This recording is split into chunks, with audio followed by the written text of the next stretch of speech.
జీవనదివిగా ఒక మోక్షనిధివిగా పండ్లు పూలు పసుపుల పారాణి రాణిగా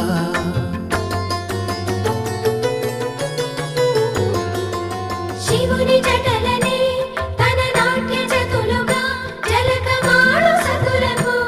సౌభాగ్యదాత్రిగా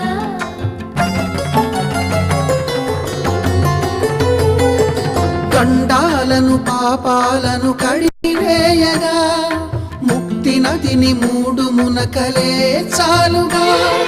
జలది వెనతలకు పోసె జనని గంగా భవాని ఆమె అండ మంచుకొండ వాడని సిగ పూదండ గంగోత్రి గంగోత్రి గల గల గల గంగోత్రి హిమగిరి ధరి హరిపుత్రి